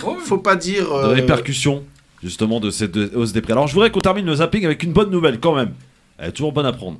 En matière de carburant, c'est Michel-Édouard Leclerc qui était l'invité des RMC ce matin et qui a annoncé une baisse considérable pour la semaine prochaine du carburant. Moins 35 centimes sur le litre de gasoil. Pourquoi? Les explications du patron des magasins Leclerc.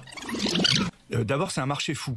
Je suis comme vous, je ne le comprends pas. Mes collaborateurs, les collaborateurs des centres Leclerc qui achètent des carburants, on est le deuxième acheteur de carburant en France. On en achète pour les centres Leclerc, on en achète avec Système U aussi, qui n'avait pas sa logistique.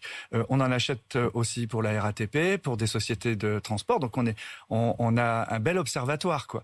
Donc j'ai annoncé la flambée de prix en début de cette semaine. Et là, le marché se retourne. C'est-à-dire le marché du pétrole brut repère depuis 2 jours. et l'euro remonte par rapport au dollar. Et donc, je vous annonce, je suis pas un vrai prophète, hein, c'est juste que les tarifs qu'on va facturer aux stations-service, c'est mécanique. Donc, il y aura une baisse ce week-end, et en tout cas effective dans les stations-service à partir de lundi, de 35 centimes sur le gasoil. Donc, vous voyez, 35 le yo-yo, centimes de moins à partir de ce week-end, voire de lundi. Je vous rappelle qu'il y a une semaine, on était plutôt à 1,93 en prix moyen en France. Il y a des écarts de 10 centimes entre régions, selon l'écart par rapport aux raffineries. Je vais y revenir dans les détails, mais je voudrais qu'on s'arrête là-dessus. 35 centimes de moins. Et quand vous dites dans les stations, c'est dans les stations Leclerc ou c'est dans toutes les stations? Je pense que c'est dans... Vous savez, il n'y a pas aujourd'hui à l'achat, on se fait la course pour acheter le moins cher possible, mais il y a un marché général et la cotation, la dernière cotation, elle porte pas le nom d'une enseigne. Hein, on se bouscule pour l'acheter. Donc il y a une semaine, c'était à 1,93 le gasoil. Dans certaines régions, notamment dans l'est de la France, il est passé à 2,25, 2,27. Et là, à partir de lundi, il redescend de 35 centimes du litre. Donc c'est pour vous dire que je comprends que les consommateurs soient complètement paumés, et notamment ceux qui achètent des carburants beaucoup, comme les chauffeurs de taxi, comme les gens qui font du transport collectif. Alors, il faut préciser que ça, c'est valable pour la semaine prochaine, et que la semaine d'après, puisque c'est à la semaine après que ça se passe, c'est pas dit que ça remonte en force. Il faut aussi préciser autre chose, c'est que 35 centimes, là, genre, ça nous paraît, ouais, c'est cool. C'est énorme. Mais en fait, ça fait 10 jours que tous les 2 jours, ça prend 15 centimes. Donc ouais, déjà, d'ici lundi, ça aura peut-être pris encore 1 euro. Donc du coup, les 35 centimes, vous n'allez pas les sentir. Oui, en c'est vérité. vrai, t'as raison. Donc à un moment donné, il faut aussi essayer de mettre en perspective les choses. Parce que 2,23 ce matin, je l'ai vu. Nous, ce matin, en partant de Nice, c'était à 2,35 € à Nice, le gasoil. Donc à un moment donné, si ces 35 centimes, ils vont sauter, demain, ça va encore augmenter, dimanche, encore augmenter, puis on sera peut-être on aura dépassé les 2,50 €, on va rester au-dessus de la barre des 2 €. Je suis désolée, mais les mesures là, il ne faut pas attendre sur les baisses des trucs. C'est à Macron de baisser les taxes pour rendre bloqué. Pourquoi il n'a pas bloqué? Parce que parce que quoi, il l'a fait pour gens avec cet effet de pour rabot, ils l'électricité, il l'a réclament pas plus fait pour rien. le reste. Hein, Farid, qu'est-ce qui se passe là économiquement? Pourquoi ils n'ont pas fait un blocage des prix? Ils savaient que ça allait monter. Parce que je pense que c'est idéologique, tout simplement. Ouais. C'est que on estime que les gens sont capables de payer, et quand vous voyez les bouchons, c'est une réalité. Les gens n'ont pas le choix que de payer. Je suis complètement d'accord, mais ils le font. Oui, mais ils n'ont pas le choix. Ils n'ont pas le choix. Je suis complètement d'accord. C'est scandaleux. Et donc, du coup, Bercy a cette logique de dire on préfère ne pas changer le système de taxation, quitte à aider indirectement les gens. Et c'est très problématique. Pourquoi? Parce que chez nos voisins européens, il n'est pas... Pourtant, qui achètent les carburants sur les mêmes plateformes, en réalité, il n'est pas aussi élevé qu'en France. Et le problème, c'est en Allemagne, en Belgique, dès que vous augmentez, en fait, la taxation, elle augmente aussi. Donc, du coup, l'effet mécanique, il est encore plus violent en France qu'ailleurs. Mais les explications du patron qui dit voilà, le cours du pétrole a baissé et surtout que l'euro remonte par rapport au dollar. Il a raison. Oui. Mais le problème, c'est que c'est pas suffisant parce que à terme, enfin sur du moyen terme, en réalité, les perspectives sur le pétrole, en fait, elles sont très négatives. Mais il y en a qui se gabent là en ce moment, hein, les patrons de pompistes, les patrons de stations. Si, en tout cas, on a écouté un patron de station-service qui est intervenu sur une autre radio qui a dit nous on se gave en ce moment entre 12 et 15 centimes du litre qu'on prend, les pétroliers et l'État évidemment aussi. Non, l'État se gave, ça c'est une évidence parce que c'est avec des recettes non prévues par exemple. Comment? Avec des recettes non prévues. Ouais, mais le problème c'est que oui, tu as raison, mais le problème c'est qu'il y a moins. Pourquoi l'État ne veut pas bouger son système de taxation? C'est parce qu'en fait c'est trop important pour elle. C'est comme l'histoire de la TVA. Ouais. Pourquoi en fait la TVA c'est un impôt injuste? C'est parce qu'il touche l'ensemble des gens, quels que soient les niveaux de revenus. Ouais. C'est parce qu'en fait, ça rapporte tellement qu'en fait, on ne veut pas s'en priver, tout simplement. Mais à côté de ça, il y a des mesures qui rapportent beaucoup moins. Donc du coup, c'est pour ça que pour l'instant, tant que c'est supportable, ils le font. Mais moi, ce qui me choque... Qu'est-ce qui te choque? Ce qui me choque, parce que là, on parle de particuliers et c'est déjà important. Ouais. En province, les gens utilisent beaucoup la voiture pour aller travailler. Ils n'ont pas le choix, encore moins le choix. Ils n'ont pas le choix, exactement. Ouais. Donc, eux, ils n'ont pas vraiment le choix. Donc, du coup... Clairement, il y a un grèvement du budget familial qui est très important. Oui. Mais il faut savoir, c'est que l'énergie, en fait, c'est aussi les entreprises. Absolument. Et les entreprises, en fait, la compétitivité des entreprises, si l'énergie augmente, vous allez avoir des fermetures d'entreprises. Ça a déjà démarré. Hein. Donc des licenciements. Des entreprises de transport. Sachez que dans un camion, on met 400 litres de gasoil. Hein. C'est pas comme dans nos voitures. Hein. Alors, les entreprises de transport, surtout qui font du transport et de la logistique, en fait, je ne dis pas qu'ils ne sont pas pénalisés, mais ils ont des conditions fiscales qui permettent d'amortir la hausse. Ouais, bah là, J'ai pas dit que... Il y en a qui n'ont pas résisté. J'en connais une déjà qui a fermé. Voilà, mais c'est surtout les entreprises, tu sais, les usines qui font la transformation, elles ne vont pas pouvoir lutter. Bah oui. On a Omar qui nous appelle près de Chartres. Très belle ville, Chartres. Ouais. Salut, mon Omar. Bonjour tout le monde. Bonjour. Bonjour, Omar. Par rapport au gasoil, bonjour. Oui. Bonjour. Par rapport au gasoil, à Leclerc, ça coûte 2,45. C'est pas vrai ce qu'ils disent, monsieur Leclerc. 2,45 aujourd'hui? Aujourd'hui, oui. Ouais, bah, donc, moi 35 centimes, ouais, c'est ce que disait Faiza, en fait, on va pas le sentir, en fait. Voilà, c'est ça. Alors du coup, ça confirme ce que tu disais, où certains se gavent. Ouais, bah oui, certains se gavent, bien sûr que certains se gavent. Elle est plus chère que l'essence. Est-ce que vous, ça représente combien l'augmentation pour vous en tant qu'utilisateur? Ça représente combien, Omar, l'augmentation du prix du gasoil sur votre plein, ça représente combien par mois? Par mois, maintenant, ça augmente vers les 200 euros. Ah, 200 euros supplémentaires. Ouais. Ouais, c'est énorme, c'est énorme. Alors, au passage, ceux qui se sont Omar. Au passage, ceux qui se sont bien gavés, ce sont les pharmaciens, parce qu'on n'en a pas parlé, parce qu'on n'est pas touché directement. Et les labos. Les labos, c'est clair, les chiffres. Je vais vous donner un chiffre là-dessus, c'est scandaleux. Allez-y. Vous savez, le mois de décembre, quand on a voulu dépister le maximum de monde, où l'État prenait en charge. Oui, tout à fait. Chaque test coûtait à l'État, puisque ça n'a coûté zéro aux contribuables, enfin pas aux contribuables, aux citoyens. Aux patients, en tout cas, c'était 50 euros. Oui. C'est facturé 50 euros. Non, 25. Moi j'ai la facture. C'est l'antigénique, il n'est pas au même prix que le PCR. Non, avant le 31 décembre, c'était 25. Mais le PCR coûtait un peu plus cher. Le PCR est plus cher. Et vous vous souvenez des queues qu'il y avait un peu partout. Tout à fait. Je peux vous dire, ma belle-sœur est pharmacienne, ma sœur est pharmacienne. Ah oui? Voilà. Sans donner de chiffres précis. Vas-y, donne des chiffres, Harry, vas-y. Juste, je parle du mois de décembre. Je ne parle pas de janvier. Juste au mois de décembre. Ils ont fait en résultat ou en PNF, tout ce que vous voulez. En recette, on va dire gentiment, en recette. Plus de l'équivalent d'une année. Tout à fait. Et moi, j'ai vu ça parce qu'en fait, un jour, je n'avais pas encore mon... On va aller vendre du Doliprane, moi, je vous le dis. Hein. Bah oui, non, mais c'est mieux. J'avais pas encore mon passe vaccinal final. Je devais assister à un colloque où je devais prendre la parole. Et on m'a imposé d'aller faire donc ce test à la pharmacie. Oui. Et à l'époque, c'était gratuit. Mais la tente étant à l'extérieur, vous passez par la caisse, on vous donne un ticket. Ouais.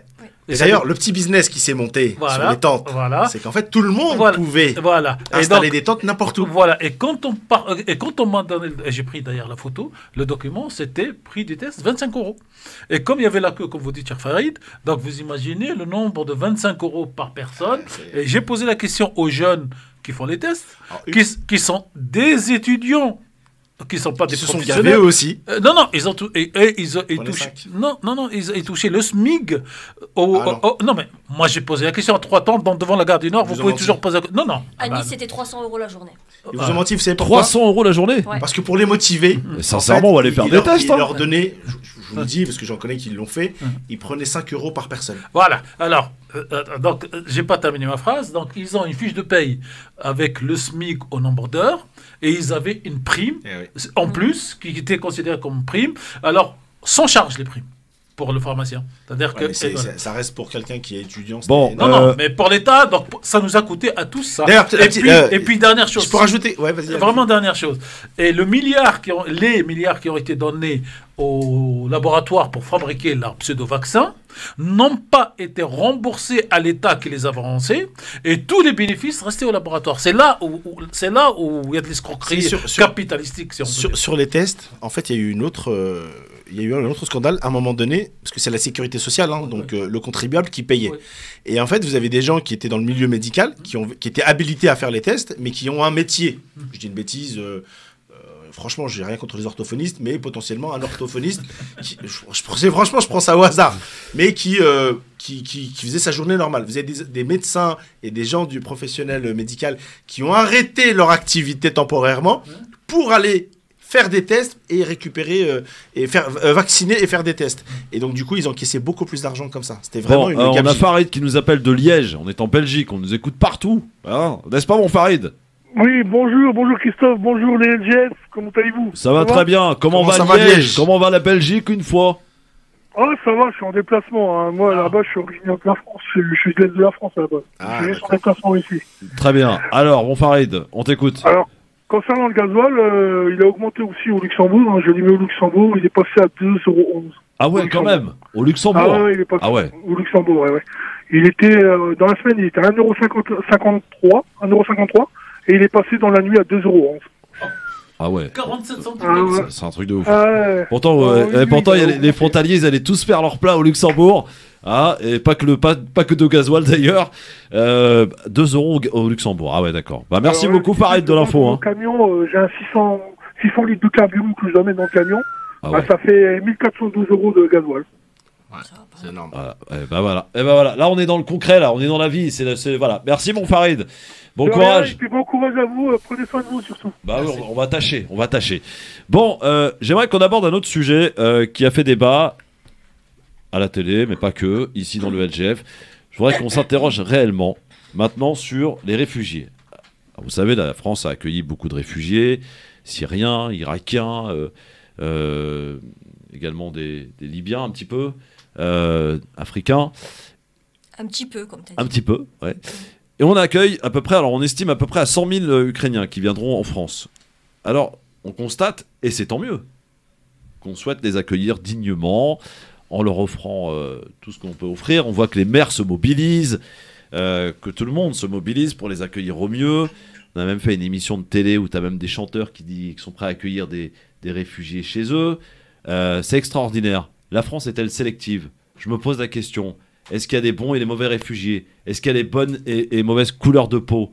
Sincèrement, on peut aller jusque-là. Posons-nous la question. Répondez franchement à cette question. Faiza, franchement, est-ce que la France est sélective par rapport à l'accueil des réfugiés? Bien sûr que oui, je comprends même pas qu'on puisse avoir l'éventualité de dire non, en fait, parce que là, maintenant, l'histoire récente nous prouve que, en réalité, puisque la cellule interministérielle de crise qui a été constituée la semaine dernière pour pouvoir justement coordonner cet accueil des réfugiés ukrainiens, elle prévoit de pouvoir accueillir jusqu'à 100 000 réfugiés, ça veut dire qu'on aurait pu accueillir d'autres réfugiés, d'autres pays, d'autres exilés, d'autres personnes qui arrivent de pays en guerre, de pays notamment africains, de pays dans lesquels la France est intervenue. Tu t'évoquais tout à l'heure la Libye, le Liban aussi. Il y a des pays, des gens qui sont venus d'Irak, l'Afghanistan. Rappelez-vous, et Christophe, je sais que tu t'en souviens parce qu'on en a parlé à la dernière émission où je suis venue, quand il y a eu en Afghanistan le retrait précipité des Alliés et des Américains en août dernier, Emmanuel Macron prononce un discours à la nation le 16 août en disant il faut qu'on trouve le moyen de protéger nos frontières de cet afflux d'exilés afghans qui vont venir. Puis on avait fait le tweet avec Emmanuel Le Pen, machin, pour dénoncer justement la manière qu'il avait plutôt que de dire bon, il va falloir aider les gens qui quand même fuient un régime totalitaire, machin, et trouver des solutions. Et ben lui, sa seule préoccupation, ça a été de dire il faut qu'on protège nos frontières, il faut réformer l'espace Schengen, il faut trouver des solutions pour justement qu'on soit pas envahi, machin. Donc là, on voit bien que le discours a complètement changé. Et en vérité, qu'est-ce qui a changé dans le profil de ces exilés, si ce n'est la couleur de peau, la religion, le continent, en fait. Là, aujourd'hui, vous avez l'illustration pure et dure de ce qu'est le privilège blanc. Le privilège de pouvoir venir d'un pays... Oui, tu peux me regarder comme ça, Farid. Ouais, je le pense très sincèrement.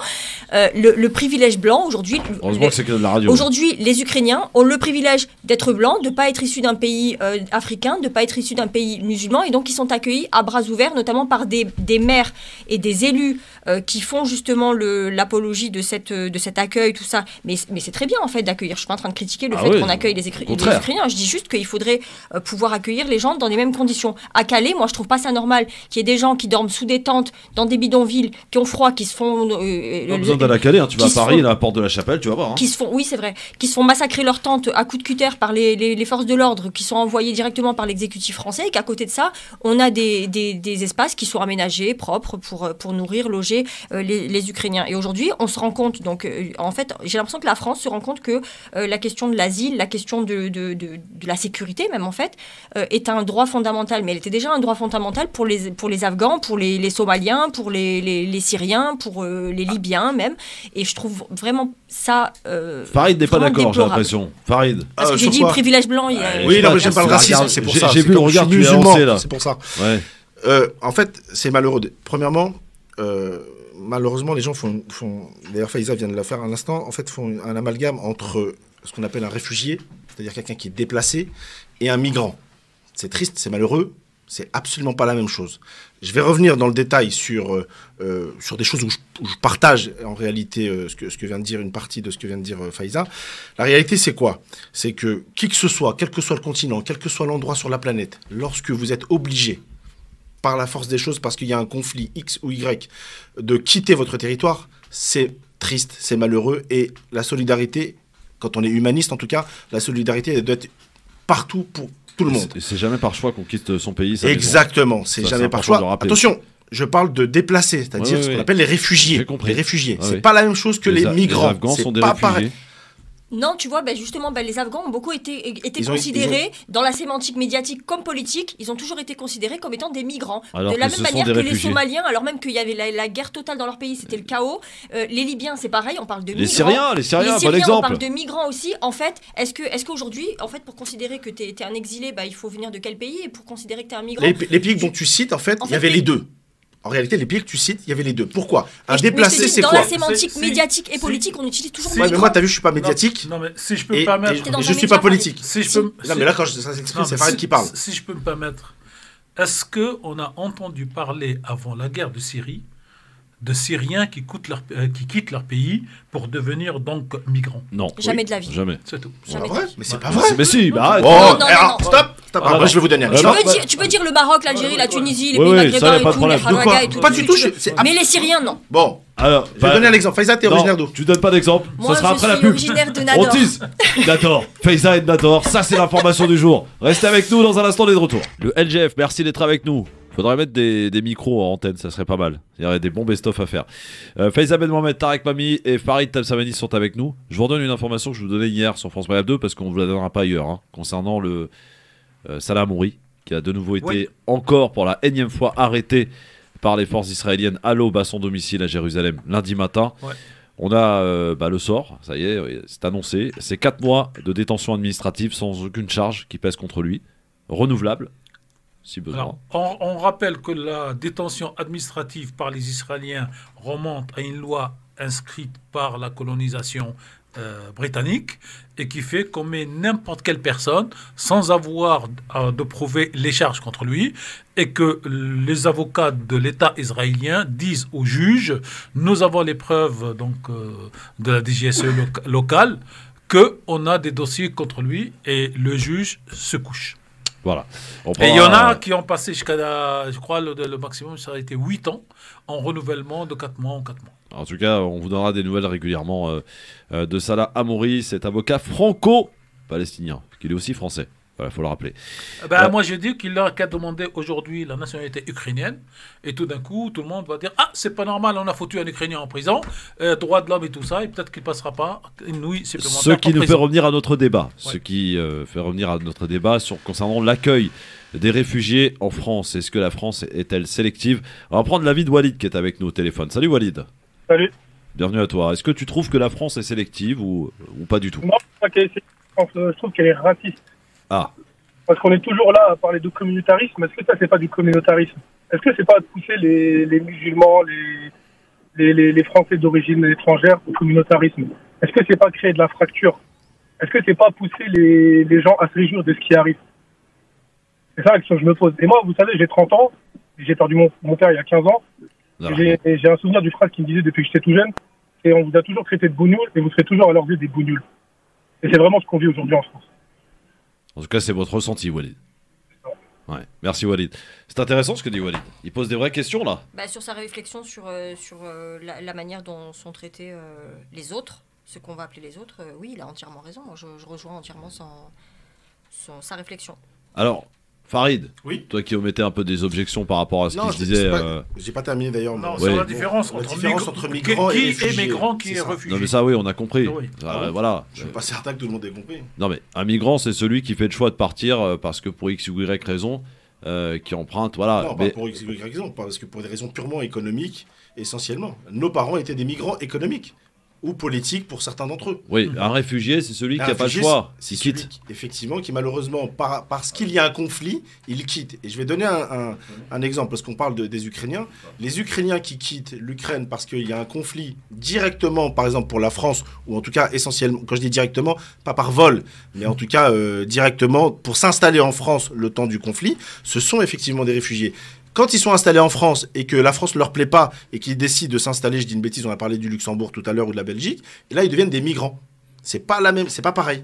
Oui, mais pareil, tu t'es bien forcé quand même de reconnaître qu'aujourd'hui, le sort qui est fait aux Ukrainiens, et tant mieux, encore une fois, on le répète, c'est vraiment, c'est notre devoir. La facilité est plus importante pour les Ukrainiens que pour d'autres, clairement. Mais c'est clair. C'est ça, non mais alors, t'as raison. Le constat est là, c'est-à-dire qu'aujourd'hui, tu vas à la porte de la chapelle, tu vas voir des Syriens dormir dehors. Et les Ukrainiens, on les accueille, on se mobilise, on leur offre des... Est-ce qu'on ne pourrait pas parler de taux d'acceptation supérieur quand on est donc ukrainien aujourd'hui, et que le taux de rejet est beaucoup plus... Et que c'est le constat objectif de la situation. En fait, l'État se comporte comme peut-être quelques individualités. On est d'accord. Où, on va pas se le cacher, il y en a qui se sentent plus proches de tel ou tel conflit parce qu'ils appartiennent peut-être à un continent ou qui ont la même religion, etc. Ça, c'est de l'individualité. Mais l'État ne doit pas réagir comme ça. Soit on accueille les uns comme il faut, enfin d'une manière. On est quand même en période électorale aussi, il ne faut pas l'oublier. Faiza, je ne me rappelle pas du nom du citoyen du côté de Nice qui faisait passer les... Cédric Héroux. Cédric a été condamné par l'État français. Il n'a pas été relaxé, une fille. Non, mais à la fin, mais en tout cas... se battre avec plus de 30 000 euros. Non, mais en tout cas, l'État condamne quelqu'un donc qui va soutenir un réfugié ou un migrant. Et de l'autre côté, il dit il n'y a pas de problème, ils sont les bienvenus. Et c'est ce double standard, maintenant on l'appelle, c'est le mot à la mode. Alors est-ce que Christophe, qui est rejeté, sans cautionner, essayer d'analyser en tout cas, sans cautionner, essayer d'analyser pourquoi effectivement ce double discours de la part, on va dire de l'État. De l'État, oui, je ne parle pas des citoyens. L'État en fait a une responsabilité politique. Oui. De l'Europe, on peut le dire. Hein. Exactement. Parlons de l'État français ou l'Europe. Parlons de notre pays parce que en fait, parce qu'on est ici. C'est très hypocrite. Ils n'assument pas le fait de lâcher les Ukrainiens, d'être finalement de ne rien pouvoir faire pour eux d'un point de vue politique et militaire. Et donc du coup, on essaie de se donner bonne conscience en disant on va les accueillir dans les meilleures conditions. Mais on n'a pas fait pareil pour les Syriens qu'on a aussi lâché c'est la question en tant que purement citoyen. On a politique. On a frappé là-bas. Ça, c'est la question politique. Ensuite, il y a la question purement culturelle. Culturelle. Enfin, avant l'aspect culturel, il y a l'aspect purement géographique. Contrairement à la Syrie, c'est malheureux, mais l'Ukraine, c'est à moins de 2000 km de Paris. On est d'accord. Et la Yougoslavie, c'était encore plus près. Hein. Mais on n'a rien fait pour eux. Voilà. Là, Farid va réfléchir. Non, c'est pas que je vais réfléchir. C'est que tu parles de la France ou de l'Europe Des deux, mon colonel. Non, je suis pas d'accord. Je suis pas d'accord. Et en plus, et là, on les a bombardés. Et c'est l'Europe qui a bombardé. C'est l'OTAN qui a bombardé. Voilà, c'est ça. Non, c'est encore plus près. Je veux dire, la Yougoslavie, c'est encore plus près de Paris. Il y a 1000 km de différence, je crois. Et on n'a pas ouvert la porte ni aux Serbes. On n'a pas ni au Kosovo. Mais attendez, je ne sais pas si on a des Lyonnais qui nous écoutent. Bien sûr que si. Les Bosniaques qui ont été accueillis dans la région lyonnaise, elles sont issues de ce conflit-là. Donc il y a bien eu des accueils de réfugiés. Non, mais il n'y a pas eu d'accueil. Et il y a des gens qui ont pu passer. Non, mais c'est pareil. Même là, si on veut trouver des Syriens qui ont été accueillis, on va en trouver des Syriens qui ont été accueillis. Par l'État français. Non, pas par l'État français. Je ne parlais pas en même temps. Pas par l'État français. L'État français n'a pas organisé d'accueil très clair. D'ailleurs, qu'est-ce qu'elle a fait? Elle a dit surtout pas, on n'en veut pas. Qu'est-ce qu'on fait? On a demandé à la Turquie, on a payé la Turquie pour que ça soit la Turquie qui organise des camps. Voilà, la réalité, c'est ça. Il n'y a qu'un seul pays. On revient aux Yougoslaves, donc les Serbes ou les Kosovars, qui n'ont pas eu cette sympathie de l'État français comme celle des Ukrainiens aujourd'hui. Donc le double standard, il est... Alors, j'ai essayé de donner une analyse politique, une analyse géographique, et maintenant il y a une analyse culturelle. C'est malheureux, c'est injuste. Un Ukrainien est plus proche de l'État français qu'un Yougoslave. Un Ukrainien, effectivement. Pourquoi? C'est la couleur de peau, Farid? Non, c'est la même. Oui, mais tu vois, tout à l'heure, quand j'ai parlé de privilège blanc, ça t'a... J'ai pas utilisé ce terme-là, c'est pour ça, Faiza. Non, je sais que t'as pas utilisé ça, mais ça avait l'air de te déranger. Mais en vérité, c'est exactement ce que tu es en train de décrire. C'est le fait que le français lambda s'identifie à l'Ukrainien. Non, mais le français lambda s'identifie à l'Ukrainien culturellement, physiquement, dans sa manière de vivre. Ils ont même les mêmes voitures. C'est ce que tout le monde dit dans la presse. Ils ont les mêmes voitures que nous. C'est incroyable d'entendre des choses pareilles. Autrement dit, les autres, c'est le tiers-monde. Et c'est pas acceptable parce qu'en fait, quand tu excuses, enfin, quand tu trouves des explications comme tu es en train de le faire. Non, voilà. Quand tu trouves des explications comme tu es en train de le faire, Farid, le problème, c'est qu'après, ça engendre d'autres discours. Ce matin, on a vu, comment elle s'appelle, la députée Valérie Boyer, qui commence à tweeter en disant sur les Ukrainiens qu'on a accueillis en France, 7,5% sont en fait des Algériens qui étaient en Ukraine, 2,5% sont en fait des Marocains qui étaient en Ukraine, 3% sont des Tunisiens qui étaient en Ukraine. Mais ça me paraît logique, en plus. Non, mais ça, c'est naturel. Mais en fait, qu'est-ce que ça veut dire? Ça veut dire tout simplement qu'en fait, on va aller devant et on va leur dire, vous, les Algériens d'Ukraine, vous pouvez pas être accueillis en France parce que vous êtes des Algériens d'Ukraine. D'un point de vue de la nationalité. D'un point de vue de la nationalité. C'est très intéressant mais c'est scandaleux de faire ça. Alors même que l'Algérien d'Ukraine, en vérité, il fuit aussi. Il fuit le même bombardement que ce qu'il était en train de. Est-ce qu'il y a un pays qui peut l'accueillir? Là, en l'état actuel des choses, quelqu'un qui par exemple, l'Algérien, c'est intéressant ce que dit Farid, c'est vrai. Mais attends, d'ailleurs ils l'ont fait. Mais de la même manière, attends, de la même manière que tu viens de dire, oui, mais ils ont vocation à retourner. Mais peut-être que dans 2 ou 3 mois, l'étudiant algérien, il voudra retourner en Ukraine finir ses études. Pourquoi vous voulez le renvoyer dans son pays alors qu'en vérité, il avait une perspective? Est-ce que vous vous rendez compte des sommes astronomiques qui ont été engagées par des gens qui sont issus des pays du Maghreb? Et vous savez très bien combien ça coûte à ces pays de payer à ses parents de payer un exil, même quand bien même c'est pour 5 ou 10 ans et tout, il se sacrifie, le mec il y arrive. Est-ce qu'on peut pas, au même titre que les autres, on va commencer à les trier? Ah non, toi t'es algérien, tu te casses? Mais qu'est-ce que c'est que cette mentalité en fait? Moi je vis dans un monde où j'aimerais bien que je vis dans un pays que j'aime bien et que du coup j'aimerais bien qu'ils sombrent pas dans le fascisme. Elle a appris à l'école le mot égalité, liberté, égalité, non mais qui sombrent pas dans le tri, qu'on dise pas attends, tu viens d'une terre en guerre, toi t'es algérien, t'es marocain, t'es tunisien, tu te casses. Alors je vais essayer de répondre en la matière. Je vais essayer de répondre en la matière. Vous avez tous vu ces images effroyables de tri à la frontière polonaise, où notamment les étudiants africains étaient refusés de basculer. Ce qui est, on est d'accord, scandaleux. Parce que quand il y a un conflit, on ne pose pas la question de la nationalité. Néanmoins, la couleur. Exactement. Néanmoins, vous avez des pays qui étaient contre que leurs propres ressortissants basculent dans l'autre pays. Et vous avez des pays qui ont organisé pour leurs propres citoyens, quand ils le pouvaient. Je ne veux pas citer les pays, mais je vais prendre un seul exemple, qui est le Maroc. Le Maroc, l'ambassadeur du Maroc en Pologne et en Ukraine, il a organisé lui-même le fait que ses propres ressortissants puissent repartir chez eux. D'accord. Ce que tu disais, Faïza, c'est, je suis d'accord avec toi, quand il y a la guerre, quand il y a des bombes, tu vas pas dire à la personne, non, reste sous les bombes. Il n'y a pas de souci là-dessus. Mais tu peux pas faire comme si les nationalités ou les passeports, ça n'existait pas. On va rajouter une couche.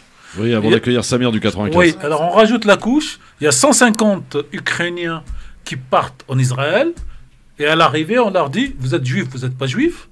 Il y en avait 50 qui n'étaient pas juifs. On leur a dit, vous allez repartir en Ukraine. Donc, les doubles standards est aujourd'hui une pratique courante, sous un prétexte religieux, sous un prétexte de nationalité, sous un prétexte de religion. Et ce que dit Faïza et pas Sophia. Mamie m'appelle toujours Sophia, je sais pas. Je sais pas. Je lui dirai un jour en tête à tête pourquoi. Voilà. Tu sais pourquoi? Parce que c'est la sagesse. C'est un peu plus que ça. Bon, c'est en plus de la sagesse, c'est autre chose. Ma fille s'appelle Sophia. Non, mais je savais. Donc je prends toujours Faïza comme ma fille, donc il y a toujours Sophia qui sort. Gentiment. Voilà.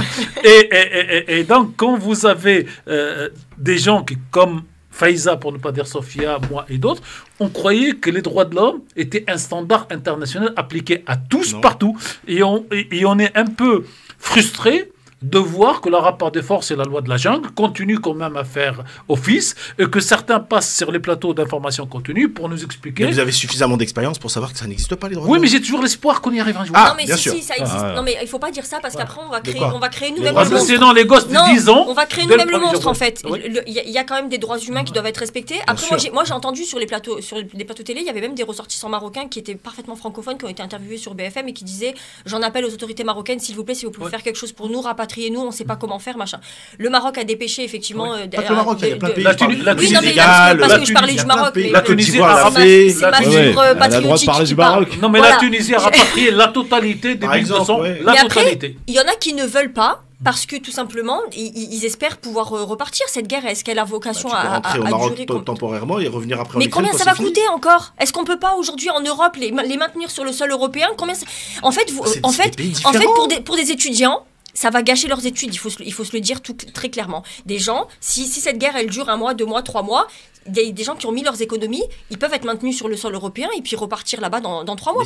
Pour quelle raison? Non, tu dois accueillir de manière absolument universelle des personnes qui sont exilées. Oui, mais le monde n'est pas comme ça. Il t'a pas échappé qu'il y a des frontières. C'est malheureux, mais c'est comme ça. On reste idéaliste et on espère. Vous avez raison. Ça, c'est mon pragmatisme.